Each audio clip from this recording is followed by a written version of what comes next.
Welcome to Mind Over Money, the podcast that helps Australians have finances that work, and it all starts with our thinking. I'm your host, Nicholson, and I'm joined by Archie Franz. Hi, Archie. G'day, Lachlan. Okay, today we're talking about super, what it is, why it matters, and what's going on with the recent proposed changes by the government. Stay with us.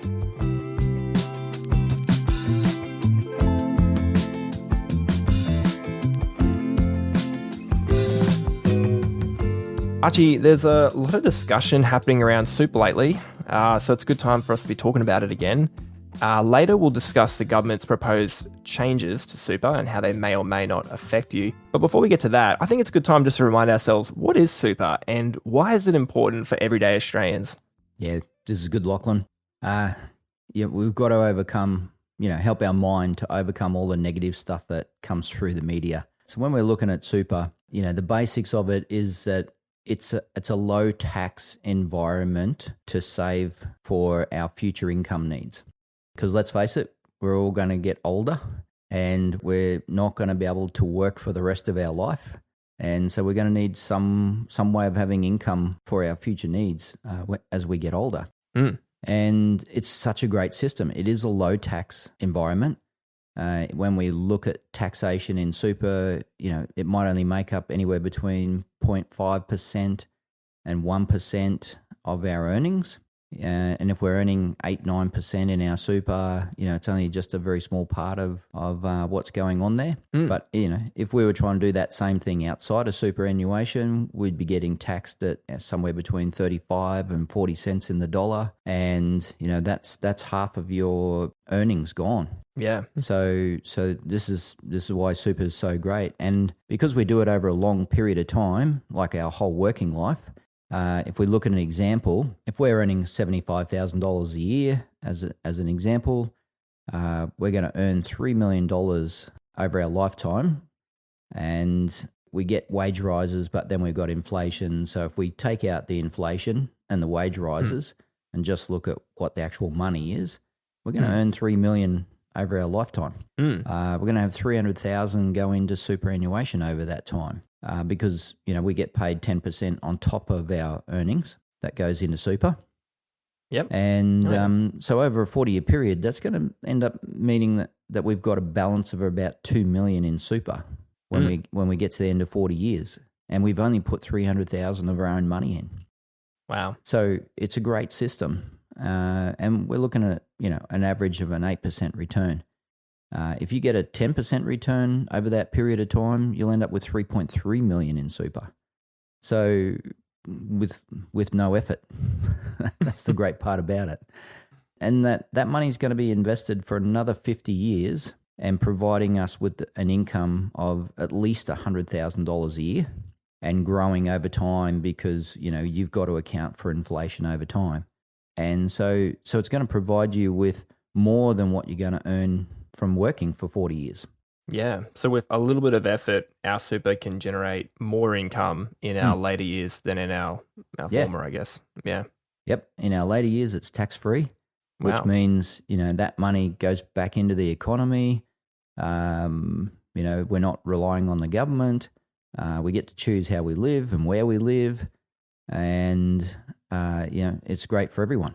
So yeah, you get to be a real key to your local economy, your local community. Yep. You've got this money you can give back to local businesses and just family members and enjoy your life. Yep. It's a great way to retire.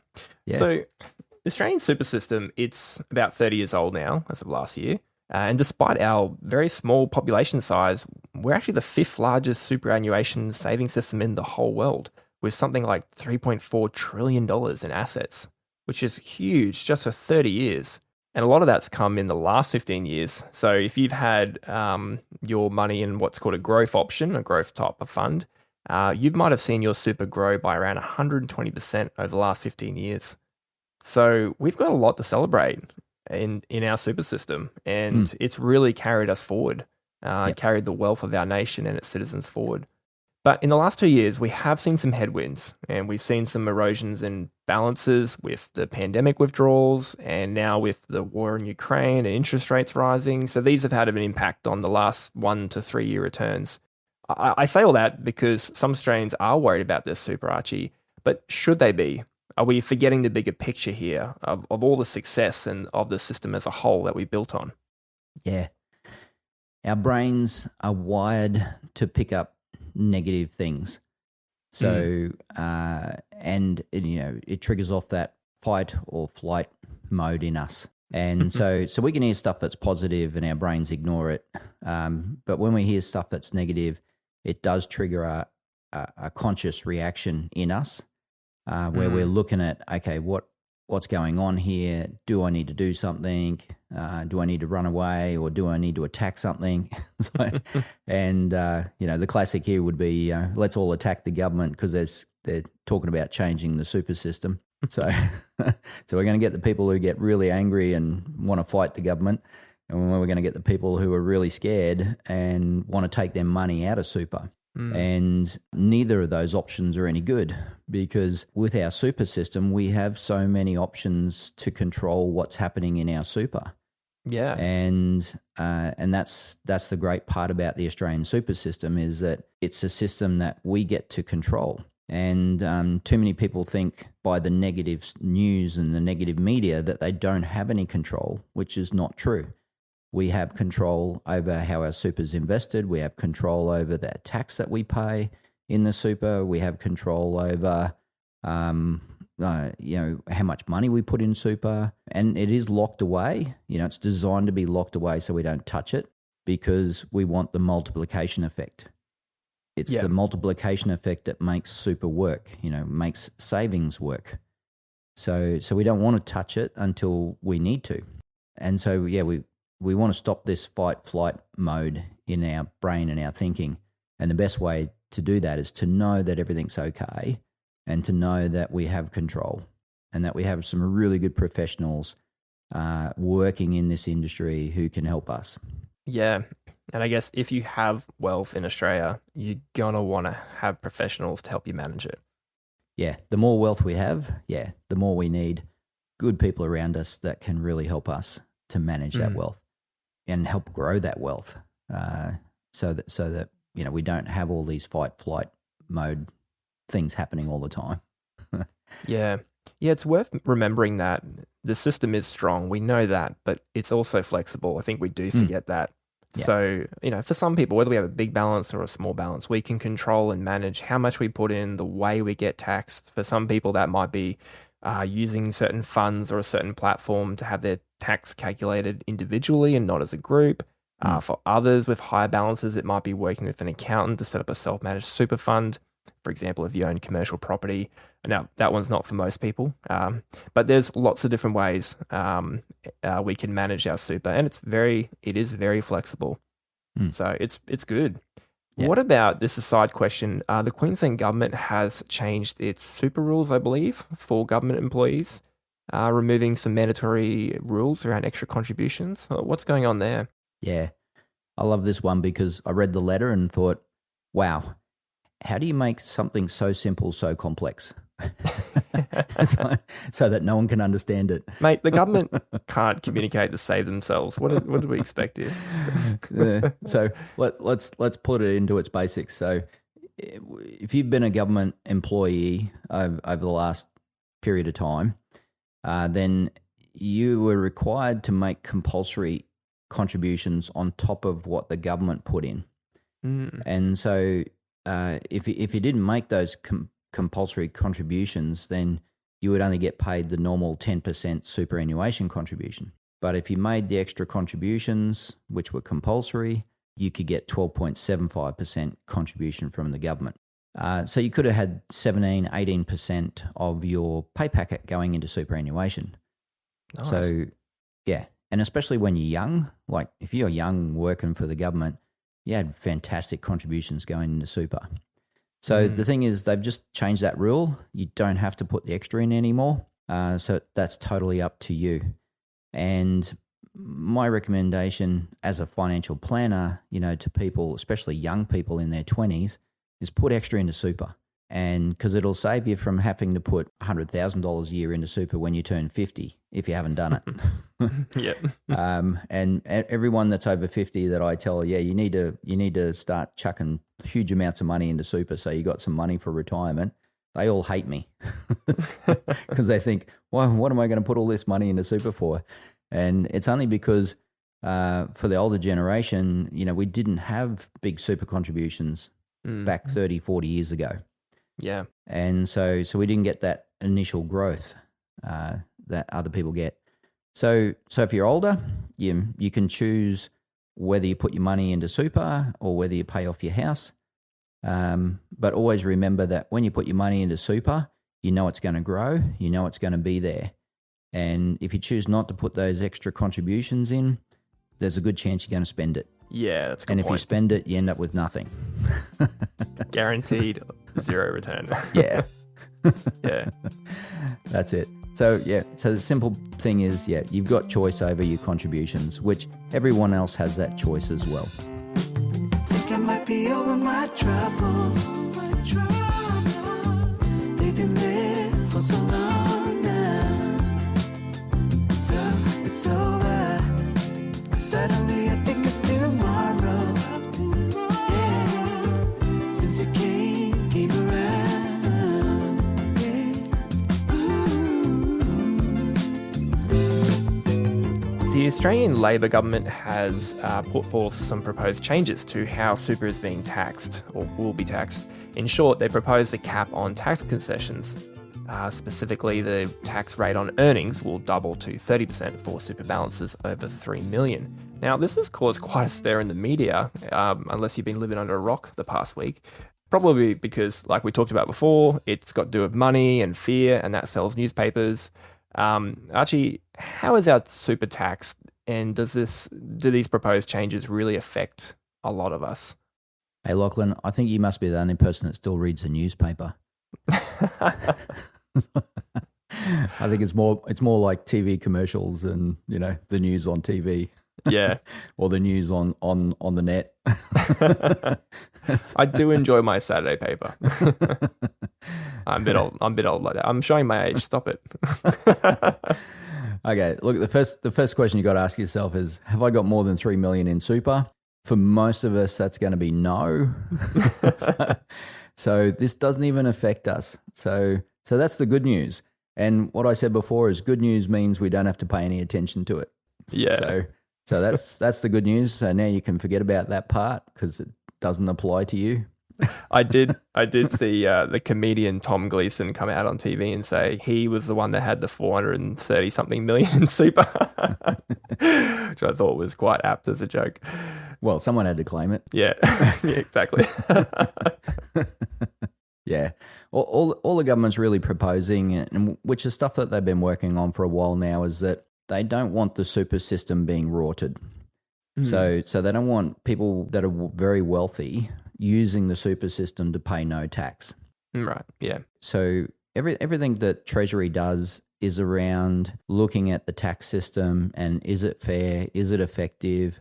Is the government getting enough taxes to provide all the great things that we have, like really livable cities, fantastic sporting facilities, and all the rest of the stuff that we have, hospitals and schools and everything.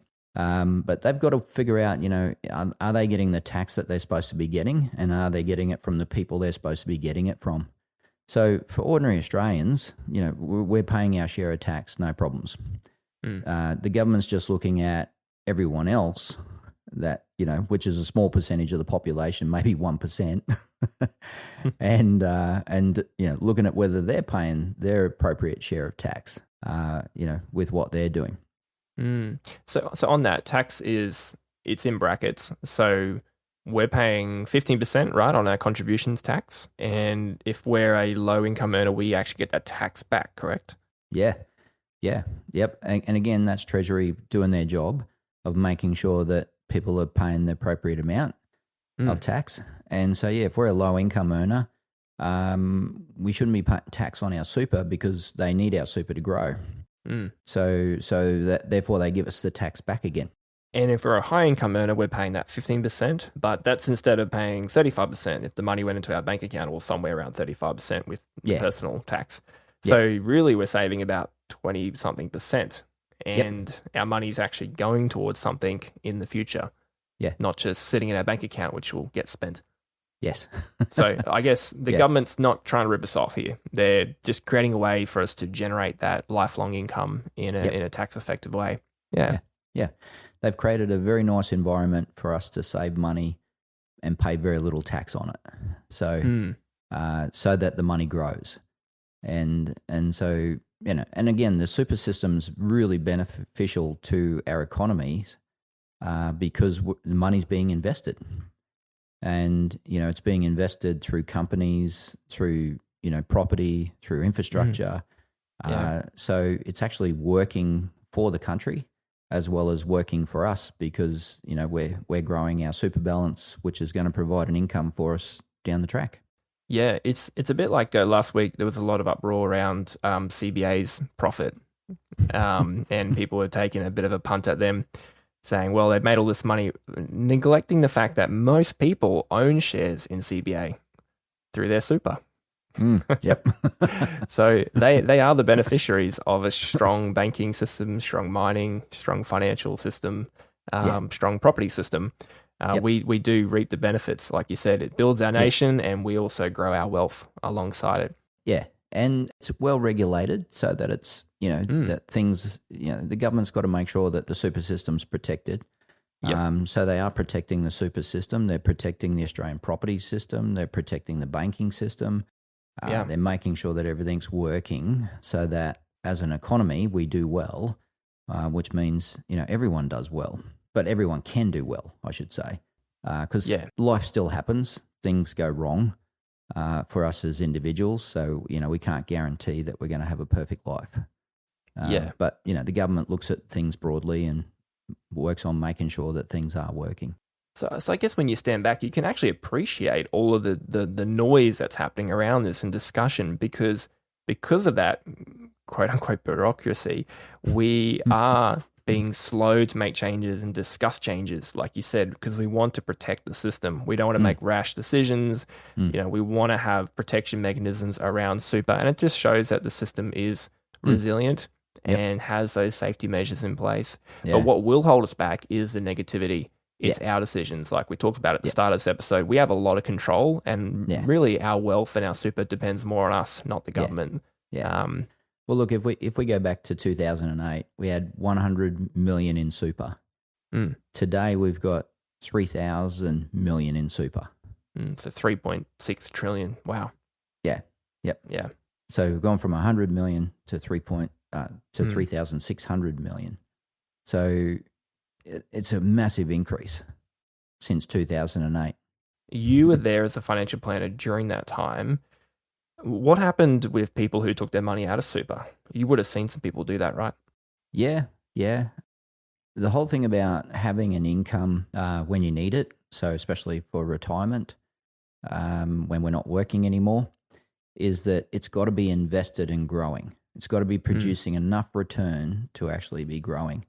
So when people got scared back then in 2008, pulled their money out, they stuck it in the bank and they earned a really low interest rate, which meant that they ate into their capital really fast and they just ran out of money really quickly. And so, so people who pulled it out of the super system actually just lost so badly. But it was because they were having a fight-flight mode from the negativity that was happening at the time. The people that stayed in, I've got those retirees, still working with us in our financial planning, and they've got more money now than they started with. Yeah, because what followed was a decade of incredible growth. Yeah. So people were doubling their super if they stayed stayed with it. So and they're all earning a good income and enjoying their retirement. Wow. So I guess this whole episode really, we could come back to the same idea of the negativity. We have to just cancel it out and stick with the plan, stick with the long-term plan. Even these changes that are being proposed, they haven't even been put into legislation yet. It's just all talk. So one thing's for sure, we'll always have taxes with us, but we can't let that stop us from building wealth. Yeah. So, yeah. And again, understand that, we have flexibility around tax. We have professionals that can help us to work out, are we paying an appropriate amount of tax, or is there something better we could be doing? As our wealth grows, there's different options that we have to do things, even around super. We have a lot of flexibility in Australia. I was just talking to someone last night that's in Japan, and they were saying how inflexible the system is in Japan around their finances and managing their finances and what they can do. And they're so looking forward to moving back to Australia. So because of the benefits that we have here. They call us a lucky country for a reason, eh? It's a great place to be and be invested. Yep. All right. Well, that was a great discussion. Hey, if you guys have any questions around super, send them in. There's an email in the show notes. We were just informed that last week the email wasn't working, but it's working now. So you can send it to podcast@waymakerfinance.com.au. And we've also got a link there. You can leave a review or give us feedback of the show. So you can actually use that form to suggest topics or any feedback you have of our discussions. We'd love to hear from you. I think that's all for this week. Next week, we're talking about the rising cost of living, what's causing it, and what you can do about it to get ahead. So looking forward to that one. Yeah, definitely looking forward to that. Change always means there's opportunity to do things differently and to see the world differently and to move ahead. It'll be a good episode, that one. Okay, Archie, I'll see you next week. Thanks, Lachlan. Thanks, everyone. Hey, before we go, guys, just remember that everything we've talked about today, everything around super, it is not personal financial advice. We're just talking here for education purposes only. And if you need someone to talk about your personal finances, please head to our website, waymakerpodcast.com.au, and click the button Get Financial Help. We'll connect you with one of our qualified wealth partners.